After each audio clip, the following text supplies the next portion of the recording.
Sweet తినాలని ఉందా? అది కూడా తక్కువ టైంలో సింపుల్ ఇంగ్రీడియంట్స్తో. Hi friends, welcome to our channel.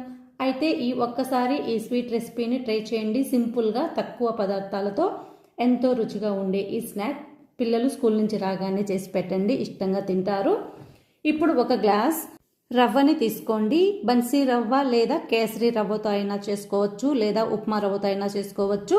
ఒక గ్లాస్ రవ్వ, ఒక గ్లాస్ చక్కెరని వేసి ఇప్పుడు ఈ రవ్వని వీలైనంత మెత్తగా గ్రైండ్ చేసుకుని తీసుకోవాలి. చూడండి, మనం చేత్తో పట్టుకుంటే కొంచెమైనా సరే కొంచెం బరక అనేది తెలుస్తుంది, అయినా ఏమీ కాదు, కొంచెం క్రిస్పీగా ఉంటుంది. ఇలా గ్రైండ్ చేసుకున్న ఈ పిండిలో ఒక కోడిగుడ్డునైతే ఖచ్చితంగా వేసుకోవాలండి. చాలా చాలా బాగుంటుంది.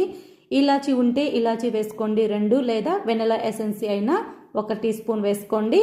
అలాగే ఒక గ్లాస్ మైదా పిండిని కూడా వేసుకొని చిటికెడంతా సాల్ట్ను కూడా వేసుకోండి. అలాగే బేకింగ్ పౌడర్ కానీ బేకింగ్ సోడా కానీ వేసుకోండి. అలాగే నేను ఇందులో బేకింగ్ పౌడర్ని అయితే తీసుకున్నాను. కొద్దిగా నీళ్లు కూడా పోసుకొని మళ్ళీ ఒకసారి మెత్తగా గ్రైండ్ చేసుకొని తీసుకోండి. ఇలా తీసుకున్న ఈ బ్యాటర్ని ఒక బౌల్లోకి అయితే తీసుకోవాలి. ఒకవేళ మీకు పిండి లూజ్ అయిపోయింది అనిపిస్తే పొరపాటున ఈ పిండిలో ఒక 2 టేబుల్ స్పూన్ల రవ్వని కూడా వేసుకోవచ్చు, ఏమీ కాదండి. ఇలా రవ్వని కూడా వేసుకుంటే మరి కొంచెం క్రిస్పీగా అయితే వస్తాయి.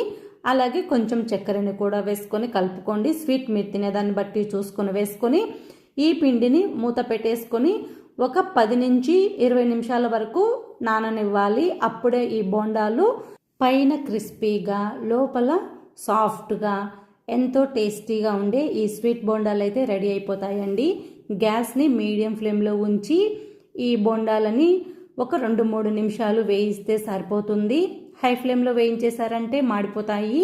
అందుకే మీడియం ఫ్లేమ్లో ఉంచి ఈ స్వీట్ బోండాలని మనకి కావాల్సిన సైజులో అయితే వేసుకోండి. నేను చూపించినట్టు ఈ వీడియోలో మెజర్మెంట్స్ అన్నీ చూపించినట్టే వేసుకోండి. ఈ స్వీట్ రెసిపీ చాలా టేస్టీగా వస్తుంది. ఒకవేళ పిండి మీకు లూజ్ అనిపిస్తే కొద్దిగా బొంబాయి రవ్వని కూడా వేసుకోండి, ఏమీ కాదు. ఇలా వేయించుకుని వీటిని గోల్డ్ కలర్ వచ్చేంత వరకు వేయించుకుని వీటిని ఒక స్పూన్తో కానీ ఇలా ఒక గరిటెతో కానీ తిప్పుతూ వేయించుకోవాలి. ఒక 2-3 నిమిషాలు వేయిస్తే సరిపోతుందండి. మరి ఎక్కువ టైం ఏమీ పట్టదు. తక్కువ టైంలో తక్కువ పదార్థాలతో సింపుల్గా ఎంతో రుచిగా ఉండే ఈ స్వీట్ రెసిపీని పిల్లలు స్కూల్ నుంచి ఇంటికి రాగానే చేసి ఇవ్వండి. అలాగే ఫ్రెండ్స్ లేదా ఫ్యామిలీ మెంబర్స్ ఎవరైనా సరే టీ టైంలో స్నాక్స్ అయినా చేసుకోవచ్చు. సింపుల్ రెసిపీస్ కోసం మన ఛానల్ని సబ్స్క్రైబ్ చేయండి.